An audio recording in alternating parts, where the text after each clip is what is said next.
fast a few weeks ago. We were trying to strong. We were going through it. We were sacrificing all these things. We stopped listening to music. We, didn't watch a TV show. We were listening to sermons. And then we went through Holy Week. We stood with Christ, walking with him as he suffered, as he was beaten, as he was crucified, and then as he was buried. And then finally we saw the light of his resurrection. And throughout that time of this fast, we were very good Christians, right? Or at least we tried. We were intentional. We tried to give up the things in the world that were keeping us attached to here. And we tried to focus a lot on the heavenly things for many of us. So I want to talk about what is the mindset now in this holy 50 days after. It's a celebration of Tinsai. Every day is a celebration of the resurrection. Each and every day that we have, it's not just like, it happened, now it's in the past. Each day is a celebration of the resurrection. And St. Paul says, if Christ had not been raised, your faith would be in vain. But he did raise. He rose, right? Christ is risen. Truly he is risen. I'll say Christ is risen. You say truly he is risen. Christ is risen. Truly he is risen. And so, we'll start off with this part right after Christ resurrects. We see these women going to him, to his tomb. They don't know that he's resurrected yet. They have... That is actually bothering me. I don't know what's going on. Maybe I don't think I would. So there is a tomb that Christ was buried in, right? We know that Christ was buried in a tomb. And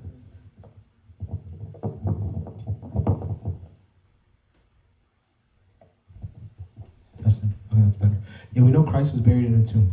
And they go to the tomb and they have spices. And they have all these things that they want to, cover him with. They want to go out of love. Why? Because they loved Christ. So they wanted to go to the tomb and they wanted to be with him. And as they go to the tomb, they get there and they see an angel appear before them. The angel is wearing white. And the angel says something to them. He asks them a very interesting question. And this question is a question that I want you all to dwell on. This is the question that I want us to think about throughout this talk that I'm giving here. The question is, why do you seek the living among the dead? He is not here, he is risen. Why do you seek the living among the dead? He is not here, he is risen.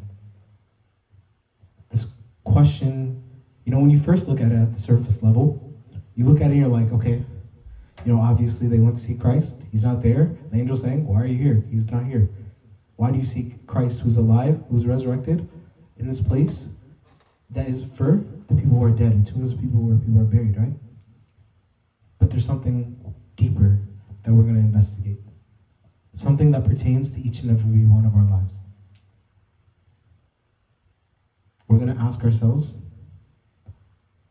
is the mindset that we have after this resurrection feast that we celebrated during this Holy 50, is it a mindset that leads us to a place where it is dead, where death resides?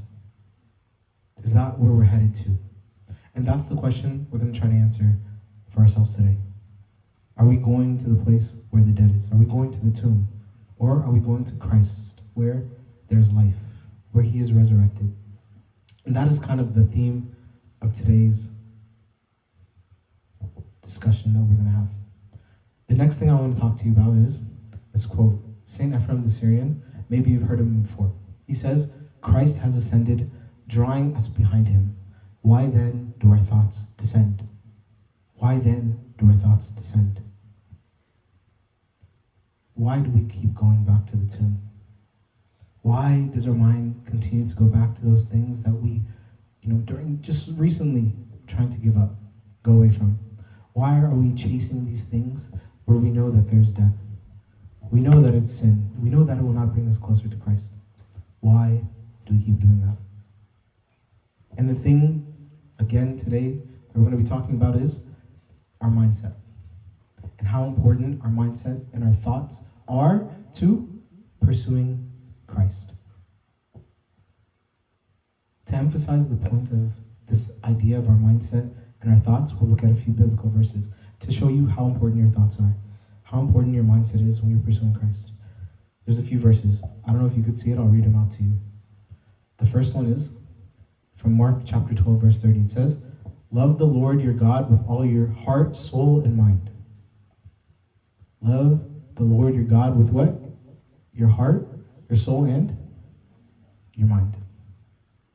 The second one is in Galatians chapter 3, verse 2. It says, "Set your mind on the things above." Set your mind on the things above. The third one says, it's in Romans chapter 12, verse 2, "Be transformed by the renewing of your mind." 2 Corinthians chapter 10, verse 5, it says, "Bringing every thought into captivity to the obedience of Christ." Bringing every thought into captivity to the obedience of Christ. And then the last one we have here is in Philippians chapter 2, verse 5. It says, "Let this mind be in you, which was also in Christ Jesus."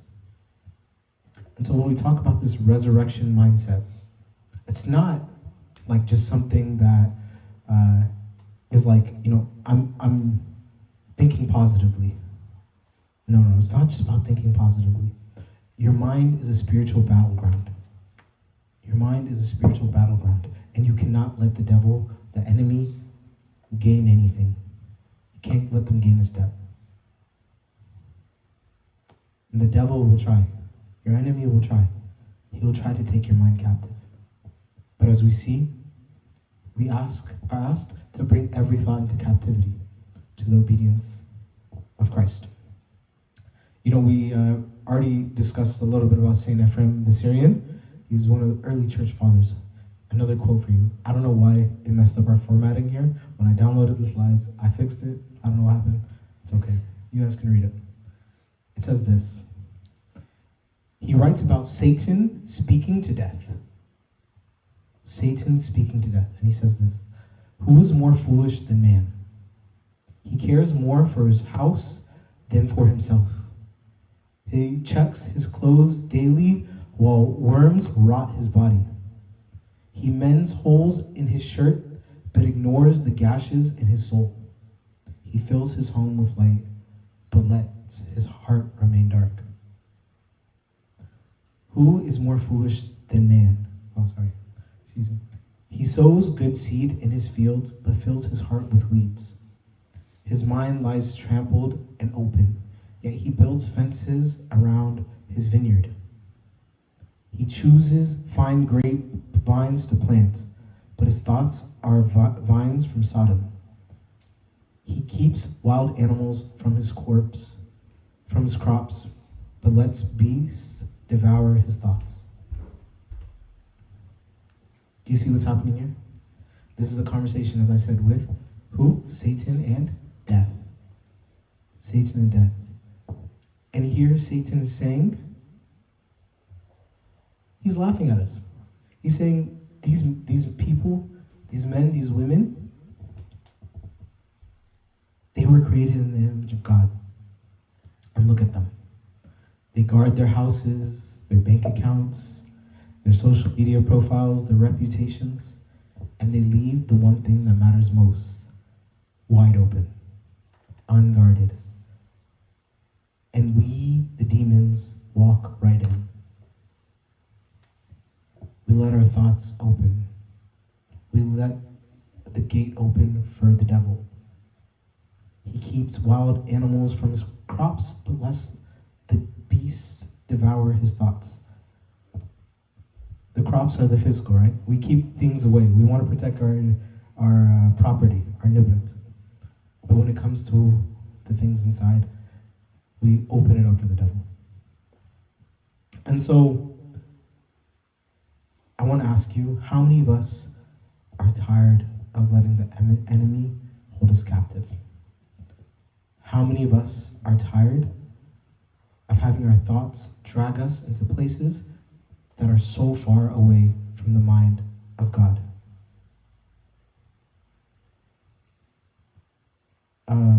There's this thought process that the early church fathers, the desert fathers, they often talk about. They often talk about, actually before I get there, the resurrected mindset is not about being positive. It's not just about saying things will be okay. That's not sufficient. It's not about just putting on a happy face. It's not about the appearance of wellness. The resurrected mindset is about being aware that you belong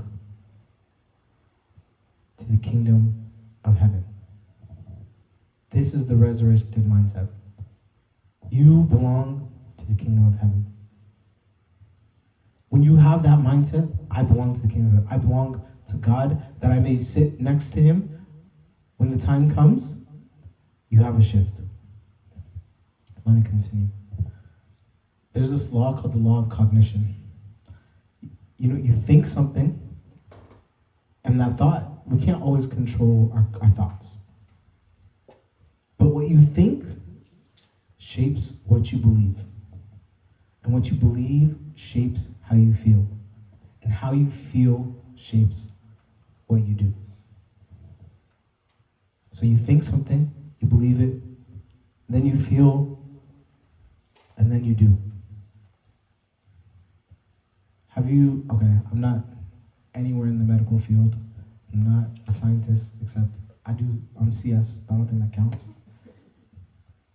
So I'm gonna bring up a topic. I'm gonna put on my medical hat for a second. If someone here, says this is incorrect, come to me on the side and then tell me about it, okay?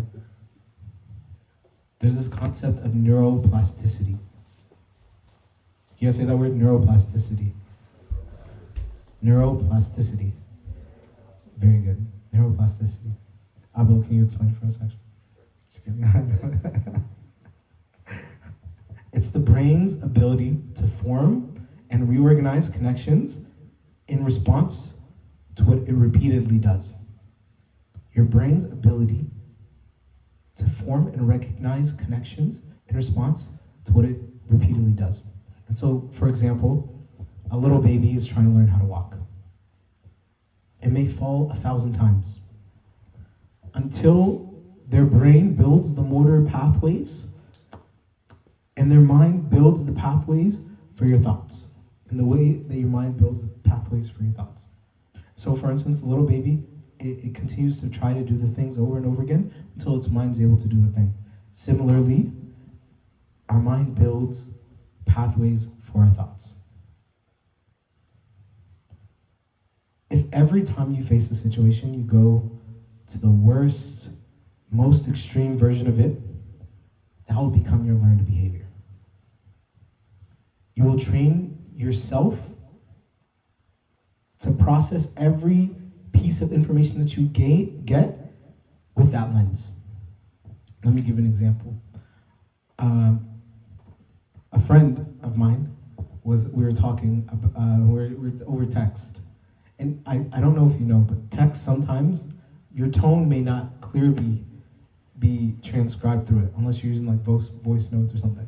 And me, if you know me, I text very plainly, most of the time. I'm trying to spice it up nowadays because of this one situation that I had. So I'm texting my friend, and they're texting me and they're saying, Dis, how are you doing? Blah, blah, blah. I'm like, oh, I'm good, thanks, period. And they're like, period? This guy hate me? Like, what's going on? I didn't realize that punctuation had such a deep meaning. For me, I genuinely was saying, I'm doing great, thanks, period. But in their mind, it was like, this guy just doesn't like me. Like, why is he being so formal with me? Do you see? And so over time, they had already conditioned themselves to receive this type of message in this type of way.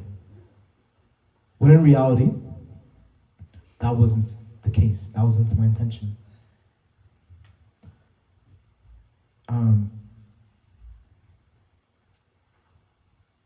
And so, if you're constantly, for instance, going through social media, and everyone in your feed is doing something, like traveling the world, and you're seeing pictures from, I don't want to say something and someone actually posted it, so places in the world. I don't know.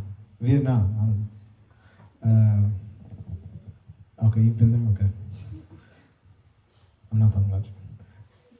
People travel the world, and you see it. People are buying houses and moving forward. People are doing all these things that make it seem as if life is great. If you look at that and say, I must not be good enough, over and over and over again, that will be how you think from then on. Does this make sense? I think we're following it. If you were hurt by someone in the past, you might walk into a new relationship braced for betrayal, ready for betrayal. And so my main point here is your mind, your thoughts, the things that you regularly do will affect how you look at the world, how you look at things. Your inputs will affect your outputs. Saint Evagrius says, be the doorkeeper of your heart, and do not let any thoughts come in without questioning it. Question each thought individually. Are you on our side, or are you on the side of our foes? And if it is one of ours, it will fill you with tranquility. If it is one of ours, it will fill you with tranquility. Saint Evagrius says, be the doorkeeper of your heart, and do not let any thought come in without questioning it.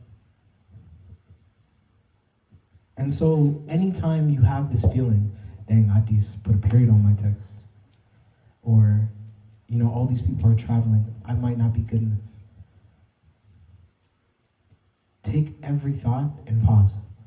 Wait. Inspect every thought and look at it from the perspective of, is this from the enemy? Is this from my foe? Or is it one of ours? One of ours meaning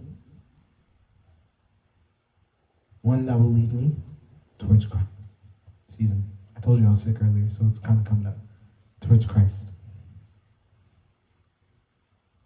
And so, I bring this up, this idea of neuroplasticity and these thoughts, to kind of go into the next point. We're going to look at a few things that block this mindset that we as Christians should have. We said it's the resurrected mindset, right? The resurrected mindset is nothing different than the Christian mindset. Why? Because St. Paul, as we saw earlier, he said if Christ didn't resurrect, then your faith is meaningless. And so this is the Christian mindset. Not just the fasting mindset, but the Christian mindset. This is the mindset. And so we'll look at some of the things that block us from keeping this mindset. What is blocking us from the resurrected mindset? 1, we let our thoughts run wild. Earlier we talked about this concept of neuroplasticity. Do we ever stop and ask ourselves, hold on, where is my mind right now? Where is my mind at this moment? I can't tell you how many times, we've been in the liturgy, or, you might be praying at home, or you might be driving, listening to a sermon, and then your mind wanders. Has that ever happened to you? Oh yeah, everybody's like, yep, absolutely. You start thinking about something, you're like, God, I'm sorry. Right? It's hard sometimes to control our thoughts. But do we let them run wild? Do we continue with them? Do we continue to daydream?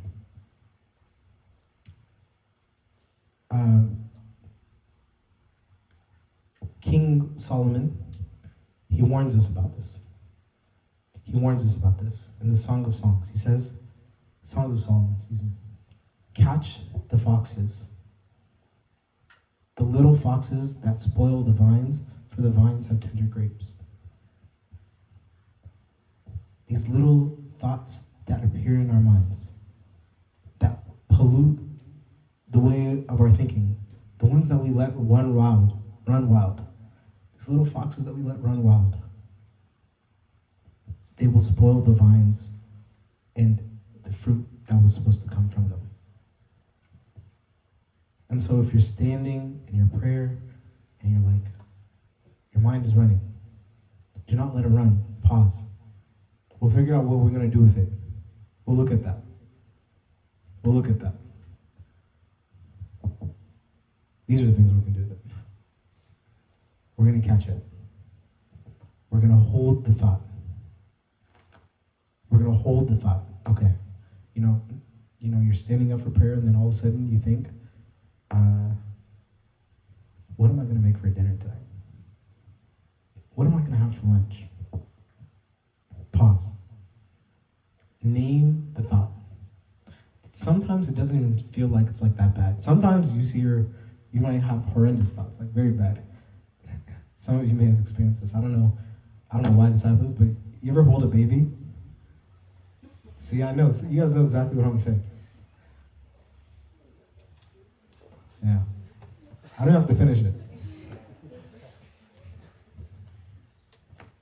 Sometimes these thoughts come. It's hard to control me. I hope you're not hoping that you're thinking that. Catch it. Hold the thought. Is this from God or the enemy? There's a spectrum, right? It could appear to be something horrible, or it could be something as simple as just diverting your focus and replace it. When you start thinking about these things that are, kind of taking you off gear, when these little foxes come trying to run wild and mess up the fruit that you will bear, you pause and you replace those thoughts. Say a little prayer. Say a little prayer. Have you ever heard of arrow prayers? Arrow prayers? That's okay. Say a little prayer. One very common one, the Jesus prayer is what we call it. Lord Jesus Christ, have mercy upon me. Lord Jesus Christ, have mercy upon me. And repeat it. The little foxes will run wild. It is your job to pause and slow them down and then redirect yourself back into the path that you were going. The next thing is, each and every one of us, like for instance, for me versus for Mati, for instance, we might have different things that we struggle with.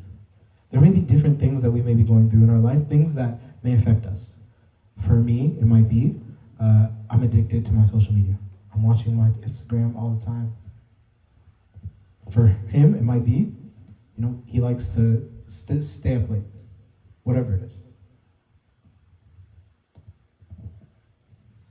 St. Anthony the Great says, know yourself in order to know God. First, you have to know yourself in order to know God. Learn your patterns. What are your triggers? What are the things that are going to make you do that thing that you don't want to do? That you know is wrong, but you've been struggling to fight against.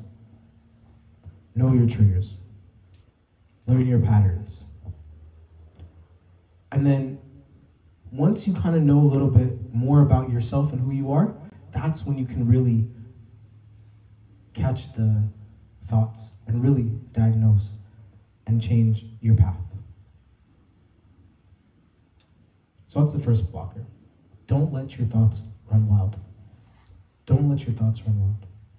The second thing is, we feed the thought instead of starving it. We feed the thought instead of starving it. I had a funny anecdote. That's why I'm kind of smiling now. But now I feel like it's not going to be funny anymore because I'm smiling. It's okay. Instead of shutting the door, we open it wider. We become expert connection makers.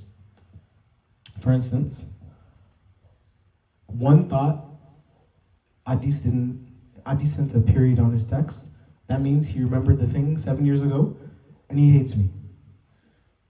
Like, we make connections on things that, and we keep on feeding and feeding and feeding and feeding this thing until it grows super big and it's very difficult for us to fight it. We make, do you guys know what a telenovela is? In our head. A drama. We make up something that doesn't exist.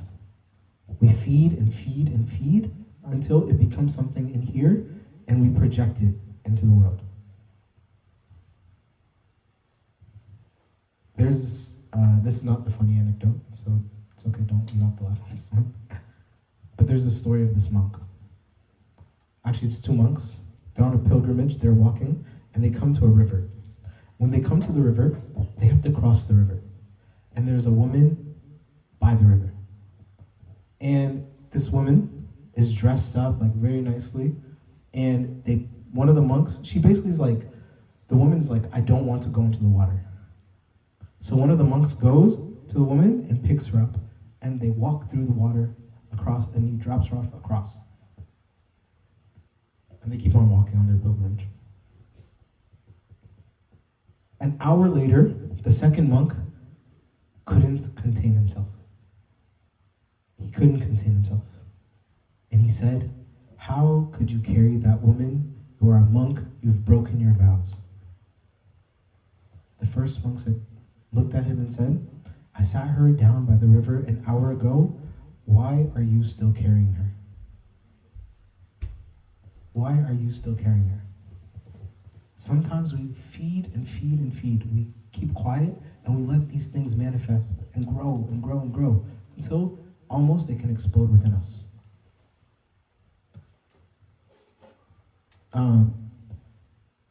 Your thoughts, it's like earlier we talked about, it's a spiritual battleground. It's not something that's like so trivial and so, I'll just stop thinking about it. No. It's a spiritual battleground. And sometimes it's like you going to a ring with like a Hall of Fame boxer. This was the anecdote. It's not going to work anymore, so it's okay. It's not really an anecdote, it's just an example.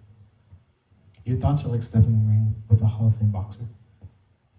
Which one of us could get in the ring with Mike Tyson, for instance? We're not going to outpunch him. You're not going to go toe-to-toe with him. He's going to be faster than you. He's going to be stronger than you. He's been doing this much longer than you. How do you beat him? How do you beat him? You can get into the gym and train, of course. But remember, I said, your thoughts, it's like spiritual warfare. We're feeding our enemy. We're feeding him. And so in this instance, we're feeding this Mike Tyson. We're the ones making him stronger. So how do you stop? You starve him. You starve him. Earlier, we said we shouldn't let our thoughts run wild. We starve the enemy. I'm not saying Mike Tyson's your enemy. I'm saying the Hall of Fame boxer, that spiritual foe that we have, the one that makes you think and overthink and think, that is your enemy. How do you beat him? You stop his meals. When you start thinking this way, you pause. Okay, is this from God or is this from the enemy? You take every thought captive and you starve the enemy. You do not give them the nutrients that they need to grow. And once you continue to do that, earlier we talked about this concept of neuroplasticity. What was the concept? Can I be called doctor after this? Thank you. We have this concept of neuroplasticity. If you continue to pause, you'll make it a habit. It'll become a habit for you. You will stop overdoing it. You'll stop going to the extremes. You'll stop going all the way and making a telenovela, 3 seasons on Netflix, coming out next week. You will not make the fake thing real. You will not project it into the world. The third thing that is blocking us from having this mindset, this resurrected mindset, this Christian mindset, is we carry old wounds and replay past sins.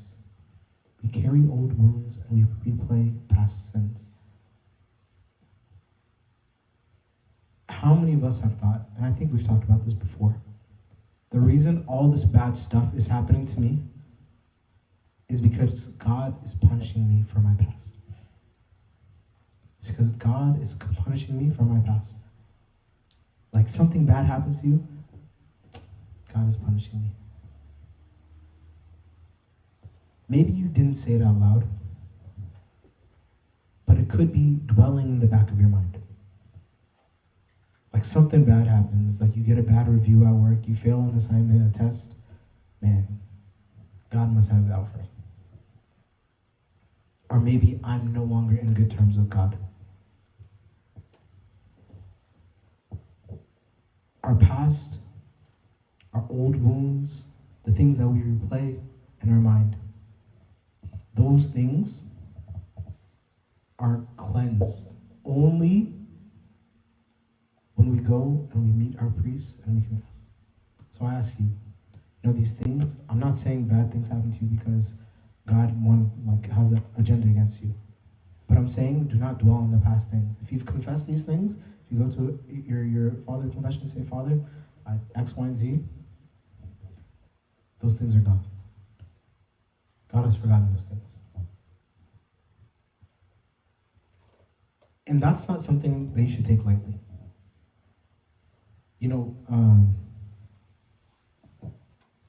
People think this concept of cleansing of sins is something that means like the consequences that come from doing the things that I've done may not reach me. God will protect me from those things.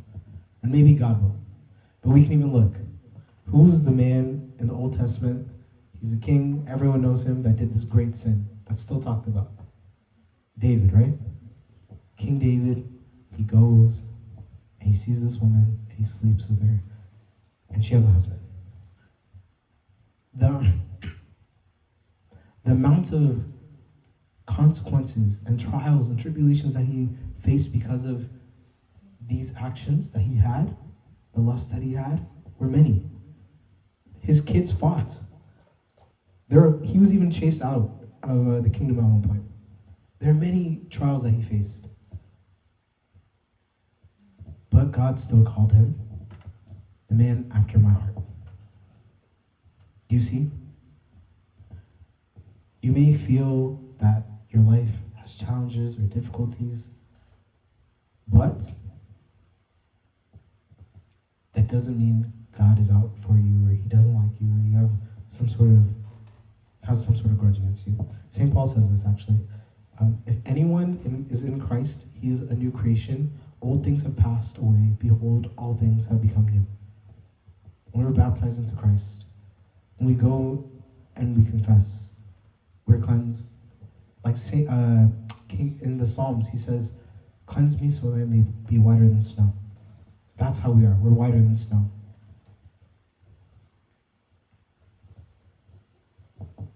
And Paul understood this. He says this. By the way, if you don't know the history of Paul, Paul was a persecutor of Christians. He went and he killed many, many, many, many, many Christians. And he did this with the mindset of, I'm doing this for my God. He went and persecuted many people, many Christians. He did it with the mindset of, I'm doing this for my God. And he says this about his past. One thing I do, forgetting those things which are behind and reaching forward to those things which are ahead. I press toward the goal for the prize of the upward call of God in Christ Jesus.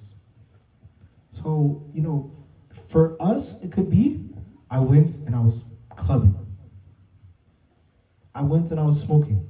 I was doing all this hookah. I was doing all these things that maybe,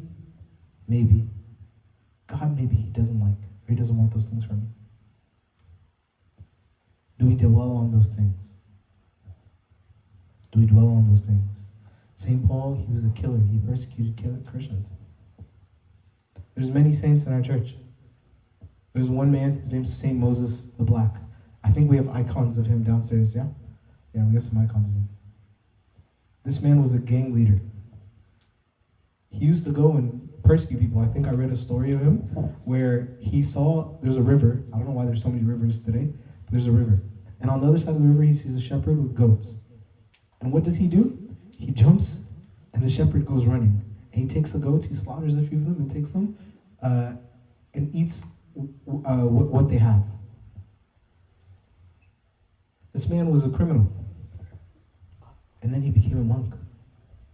He became a priest. He's one of the most revered. They call him Saint Moses the Black, Saint Moses the Strong. And many, many, many, many people have him as their patron saint. Your past does not define your future. Do not hold on to the things of the past.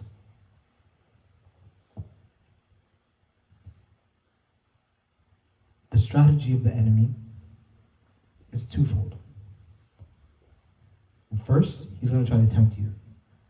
He's going to try to tempt you. For instance, he'll be like, look at all your friends. Or look at this, this great, I don't know why I'm blanking on examples. In your own life, think, how has the devil tempted you? Look at these guys, look at these girls. Maybe he's trying to get you with lust. Maybe he's showing you certain advertisements or certain TikToks, certain social media profiles. He tries to tempt you. He says, it's okay. It's not a problem. He gets you to fall, and he pushes you down. And after he pushes you down, he'll tell you that you deserve to be there. You are the worst. How could you? How could you?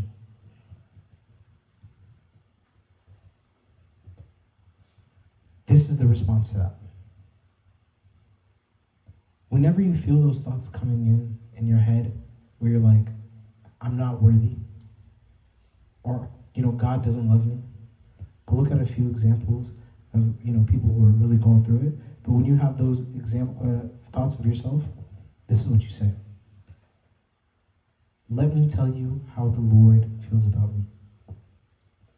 He tells me I am precious to him. He tells me he gave himself on the cross for me. He tells me he conquered death by his death. He tells me he ascended into heaven to take me with him. He tells me he sent the Holy Spirit to comfort me, to give me power from high. He tells me that I am his.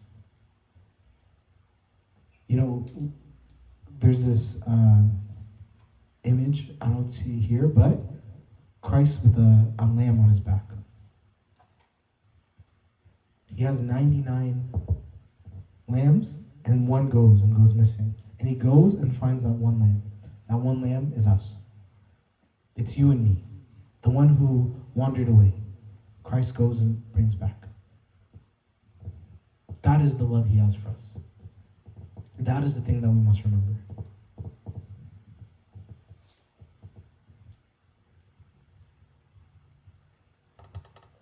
The fourth thing, guarding our inputs. Guarding our inputs.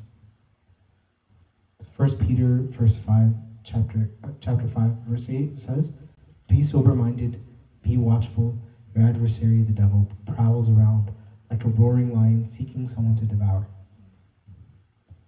Prowls around like a roaring lion seeking someone to devour.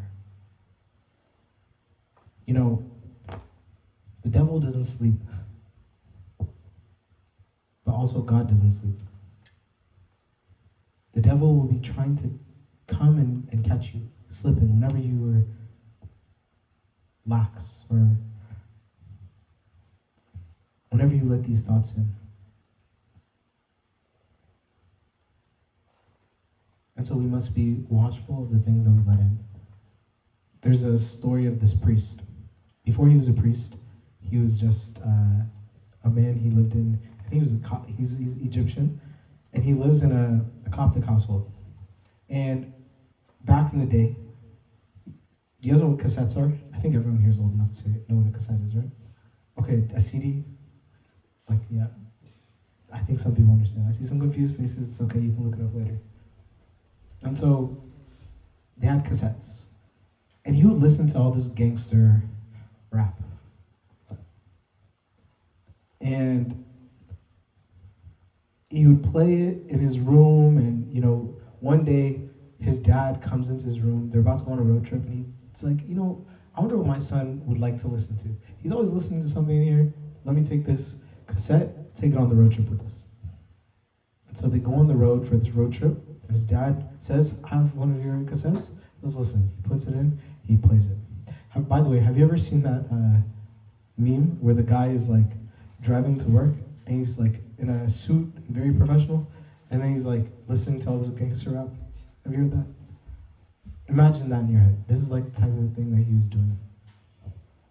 And so they're driving with his dad. He puts a cassette in, he listens, and every other word is like some profanity. Something profane. I won't say the words here. And his dad is just sitting and listening. And he looks at his son, he says, now I understand why you have so much garbage in your head. And to be honest, the image that came to my head is like a Habesha parent saying something like that. And then he says something to his son. He says, garbage in, garbage out. And that stuck with him. And eventually this man, he grows up and he becomes a priest.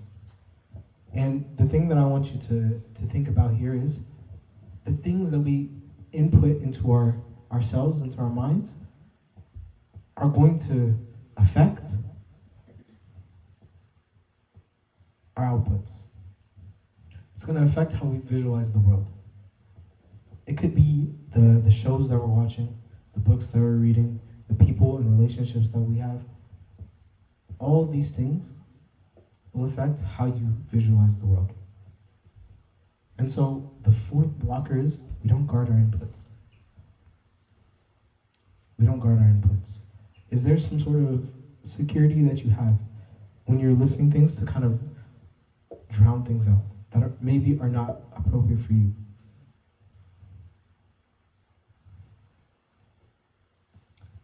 The last thing that I'll bring up here is we're listening to the wrong voice. This is kind of similar to the input one, but there are two voices. The first is the voice of our enemy, the devil. The second is of the Holy Spirit. The voice of the enemy will bring you discouragement, confusion, fear, lies, envy, jealousy, doubt. That voice will make you afraid. And, it isn't like it's new. The devil has been working long, long, long before any of us here in this room were born. If we look back to the Garden of Eden in Genesis, do you know how he got Adam and Eve to eat of the fruit? In the garden, Adam and Eve, they're in like a paradise. They have everything. They walk with God, and there's no shame, no fear, no lack. And the serpent doesn't show up like to assault them up front. He doesn't say reject God. He doesn't say rebel. But he asks them a question. He says, has God indeed said, you shall not eat of every tree of the garden? Has God indeed said, you shall not eat of every tree of the garden? Notice what he's doing.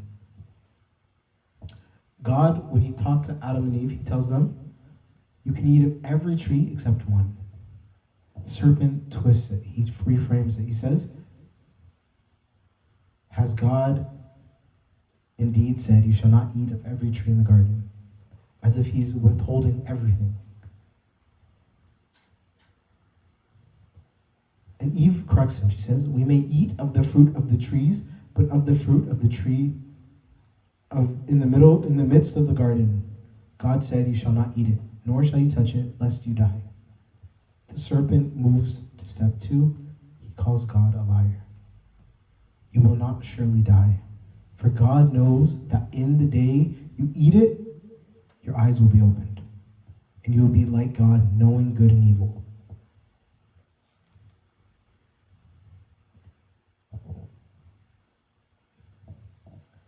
And so there are three things that he does here. He makes you doubt what God has said, makes you believe God is holding out on you, offer you a counterfeit of what God has already promised, offer you something different than what God has already promised.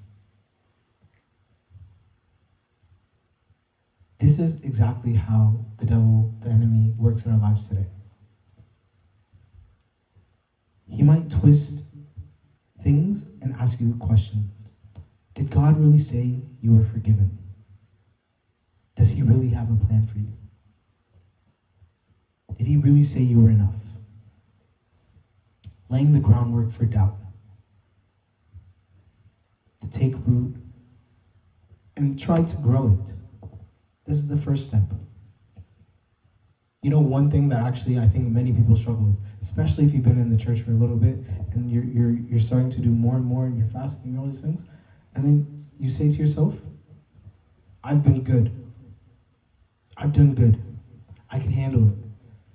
If I just I haven't watched these shows that, have been my triggers for a long time. And I've stopped that. And then, I've been doing so well. Let me just, lower the guards. Let me try it again. One more time won't hurt. That is one of the things that I know for many people, it just makes you fall back into a cycle. It makes us all fall back into a cycle, including me. You think, I've done so well, I've been so persistent, I've been doing so good, and then you let something go for a little bit, you say, I won't come to church on Sunday. But I'll skip just one Sunday. That snowballs. That's the surely you will not die. That's that same thing that the devil's putting into your head. They said to Eve, surely you will not die.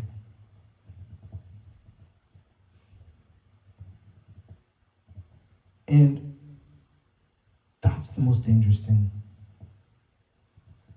Because it becomes a weapon against you. In 1 Corinthians chapter 10, verse 12, St. Paul says, let him who thinks he stands take heed lest he fall. Let him who thinks he stands take heed lest he fall. How are you guys doing, by the way? You okay? Christ is risen. Christ is risen.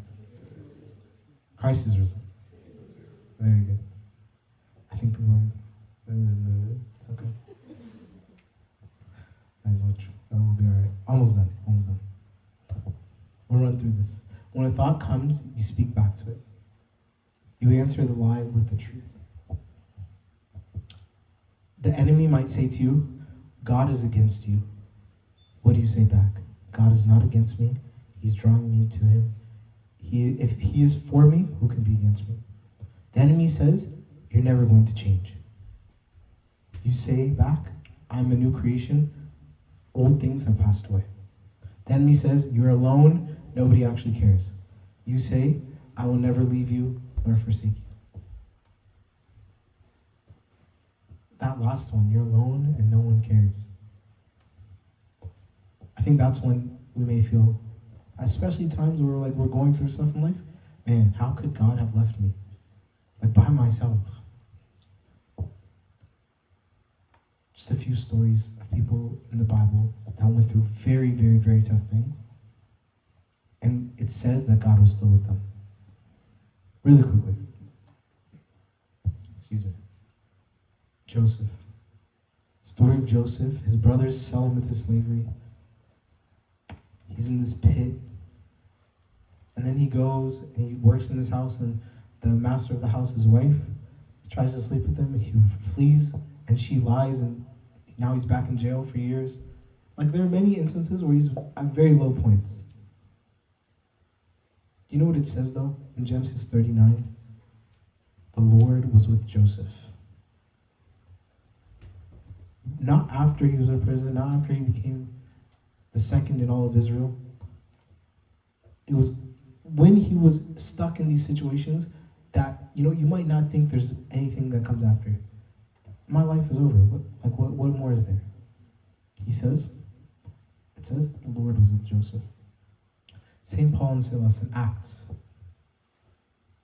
They had been beaten with rods, thrown into prison, and locked into a cell. And their feet were fastened. They were bleeding. It was night. They're chained. And they were praying and singing hymns. And it said the prisoners were listening to them.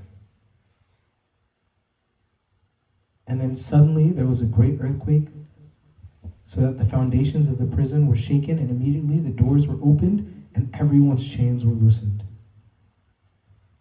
The doors of the prisons opened, everyone's chains were loosened.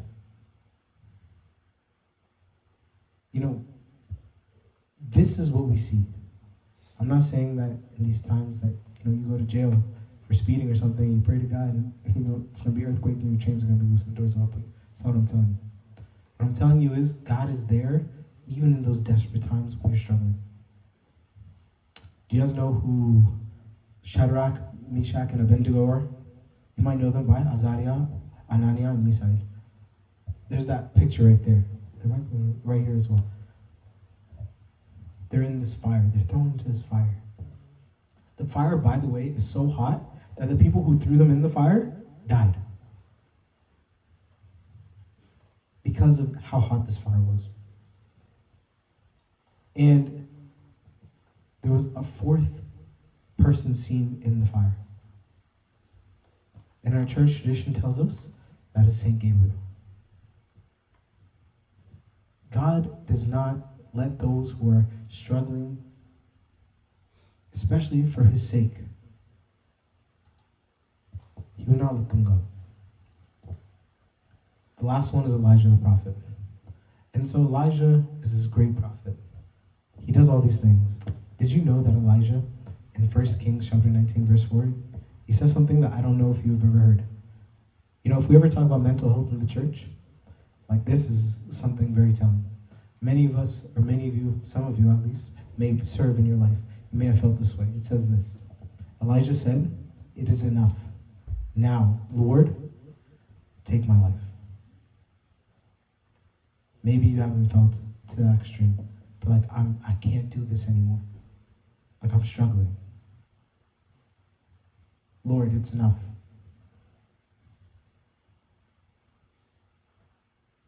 He said, "Lord, take my life." And what did God do? He didn't rebuke him, but he sent an angel with bread and water and let him sleep. And he fed him again. Before he gave him a mission, he made sure that he was well. And so the enemy will tell you, nobody cares. But you have a God that cares for you. I have a few other things that I was going to say here. I'm going to wrap it up because I think time is of the essence. I just want to say these things, I guess. Saint King David says, "Your words I've hidden in my heart that I might not sin against you. Your word is a lamp to my feet." We talked about all of these things that block us from having this resurrected mindset, or this Christian mindset. What is the thing that will allow us to do it? What are the things that will block all these things? It's being with God. It's taking his word and making it so our mind is continuously doing this so that we make those pathways that we talked about earlier. What was that word? Neuroplasticity. We continue doing these things over and over again until they become second nature for us. And that way we are able to defeat the enemy. We will starve him.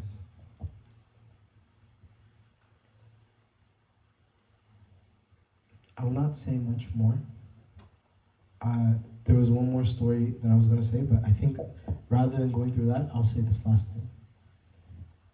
The things that I want you guys to remember from today is guard the door of your thoughts. Do not leave it open. If you remember what Saint Ephraim wrote regarding that talk with Satan and the dead and death. He talks about how we focus so much on these material things that we forget the thing that matters most, our souls. Catch the thoughts. Take every thought captive. The ones that come into your mind, take them captive. Do not let them run wild like the little foxes. Name it. Meaning, say, is this from God or is this from the enemy? And then replace it. Replace it with something more beneficial. Say the prayer that Jesus prayed, Lord, have mercy upon me, a sinner. And with that, I think that's enough for today. Glory be to God.